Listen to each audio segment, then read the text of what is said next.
Good morning, grandkids.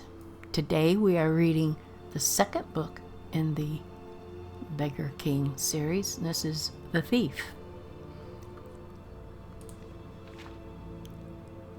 If the reader has not yet had the pleasure of reading the first volume in these series on the life of Islif Errol, Beggar, he should close this book immediately, for I shan't recap.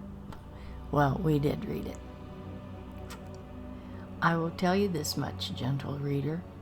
When we last saw Islif, he was a boy, an orphan, a failed beggar, running through the wild winter woods of Skyrim, away from his home of Erelgard. He continued running, stopping here and there for many more years, until he was a young man. Islif discovered that among the ways of getting food, asking for it was the most troublesome. Yeah, he did have a lot of trouble with that, didn't he? People were really mean. Far easier was finding it in the wilderness or taking it from unguarded market stalls. So he almost had to become a thief. The only thing worse than begging to get food was begging for the opportunity to work for the money to buy it. That seemed needlessly complicated. No, as far as Islif was concerned, he was best off being a scavenger, a beggar, and a thief.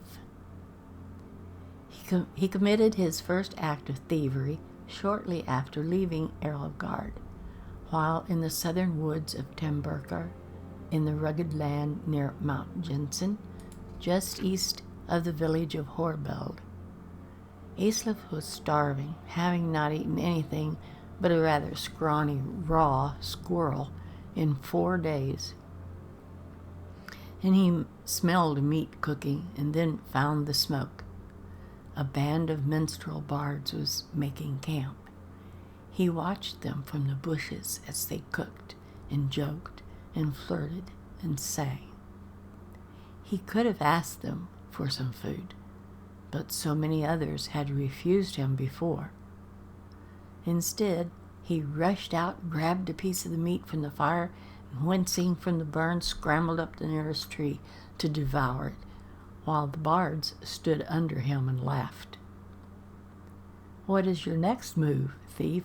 giggled a fair, red-headed woman who was covered with tattoos. "How do you intend to disappear without us catching and punishing you?" As the hunger subsided, Islif realized that she was right. The only way to get out of the tree without falling into their midst was to take the branch down to where it hung over a creek. It was a drop off of a cliff of about 50 feet. That seemed like the wisest strategy, so Islif began crawling in that direction. "You do know how to fall, boy," called out a young Khajiit, not but a few years older than Islif, thin but muscular, graceful in his slightest movements.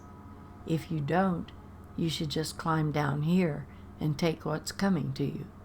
It's idiotic to break your neck when we'd just give you some bruises and send you on your way." They were probably telling the truth, too. "Of course I know how to fall," Islif called back, but he didn't. He just thought the trick of falling was to have nothing underneath you and let nature take its course. But 50 feet up, when you're looking down, is enough to give anyone pause. "I'm sorry to doubt your abilities, Master Thief," said the Khajiit, grinning. "Obviously, you know how to fall feet first with your body straight but loose to avoid cracking like an egg. It seems you are destined to escape us. They're helping him all they can." Islif wisely followed the Khajiit's hints and leaped into the river, falling without much grace, but without hurting himself. In the years that followed, he had to make several more drops from even greater heights, usually after a theft, sometimes without water beneath him, and he improved the basic technique. When he arrived in the western town of Jotunheim on the morning of his 21st birthday, it didn't take him long to find out who was the richest person most deserving of being burgled. An impregnable palace in a park near the center of town was owned by a mysterious young man named Solbad. Islif wasted no time in finding the palace and watching it. Now, do you remember all the names of the other relatives that had been given parts of their dad's inheritance? Solbad was one. He's the one that was given the palace. Islif wasted no time in finding the palace and watching it. A fortified palace, he had come to learn, was like a person with quirks and habits beneath its hard shell. It was not an old place. Evidently, whatever money this Solbad had come into was fairly recent. It was regularly patrolled by guards, implying that the rich man was fearful of being burgled with good reason. The most distinctive feature of the palace was a tower rising 100 feet above the stone walls, doubtless giving the occupant a good defensive view. Islif guessed that if Solbad was as paranoid as he guessed, he was the one that was given the wealth. If he was as paranoid as Islif guessed him to be, the tower would also provide a view of the palace storehouse. The rich man would want to keep an eye on his fortune. That meant that the loot couldn't be directly beneath the tower, but somewhere in the courtyard, within the walls. The light in the tower shone all night long, so Islif boldly decided that the best time to burgle was by the light of day, when Solbad must sleep. That would be the time the guards would least expect a thief to pounce. And so, when the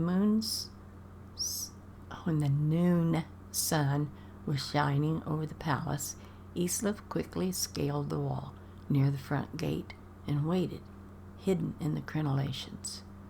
The interior courtyard was plain and desolate, with a few places to hide, but he saw that there were 2 wells. One the guard used from time to time to draw up water and slack their thirst. But Islif noticed that the guards would pass by the other well, never using it.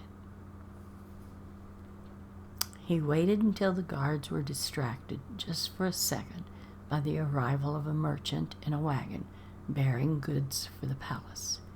While they were searching his wagon, Islif leaped elegantly, feet first, from the wall into the well.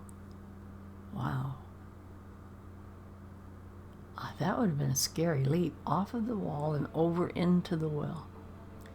It was not a particularly soft landing, for, as Islif had guessed, the well was not full of water, but gold.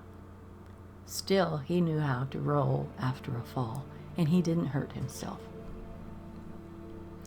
In the dank subterranean storehouse, he stuffed his pockets with gold and was about to go to the door down there, which he assumed would lead to the tower, when he noticed a gem the size of an apple, worth more than all the gold that was left.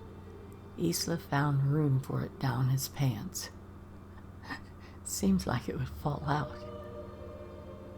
The door did indeed lead to the tower, and Islif followed the curving stairwell up, walking quietly but quickly.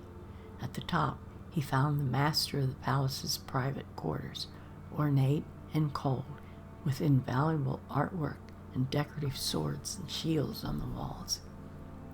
Islif assumed that the snoring lump under the sheets was Solbad, but he didn't investigate too closely. He crept to the windows and looked out. It was going to be a difficult fall.